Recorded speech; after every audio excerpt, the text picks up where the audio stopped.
Hi everybody, I'm Bree the Plant Lady, and tonight I did some much needed renovations to this big front foodscape. Now, a lot of this just really started because I was on the telephone and I'm bad at sitting still. And I started messing around with buckwheat. And basically that was like ripping the Band-Aid off. So I removed a lot of the self-seeded buckwheat before that seed ripens, so it's not going to regenerate. And then I started cleaning up and clipping off some of the ugly leaves from the zucchini. And then I saw that I needed to definitely apply diatomaceous earth again. So basically, I just did the necessary cutbacks to make sure that this bed would be in its prime for the fall open garden, which is scheduled for Saturday, September 23rd from noon to 4 p.m. Remember, this is free, no registration, rain or shine. It's a great opportunity for you to be able to walk through both of our gardens, and we're going to have a really awesome plant and seed sale.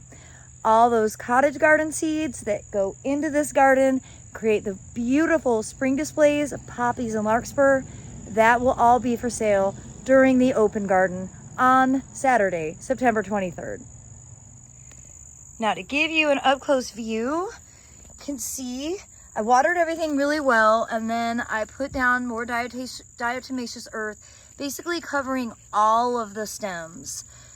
You can see I have some damage, but the borers haven't gone all the way through, and these plants are really still producing. I've got squash bugs. I'm going ahead and basically just killing those with my hands, which I really need gloves for because it's kind of a gross job. I did plant a couple of watermelons that my former intern Flora gave me. And I know it might sound crazy to be putting watermelons in the middle of August, but what do I have to lose? I have the plants. I figured I could grow them as vines right along this edge of the bed. So I've got two planted here, and I actually planted another one right over here in this corner that was pretty open. Also have some really amazing peppers, and cutting back that buckwheat really showed that I had a couple of peppers that were totally hidden in here. And these are the most remarkable jalapenos that I've ever used or ever eaten. You really only need like one per meal, and they're delicious. They're not too hot. I don't digest hot peppers very easily, so I like that they have a spice, but they aren't overwhelming. Some other highlights of the bed. This salvia, which I think is Salvia farinaceae, is awesome. Or it might be a farinaceae hybrid. In contrast, these other salvias that I bought, I just don't think they look like anything. They just barely show up.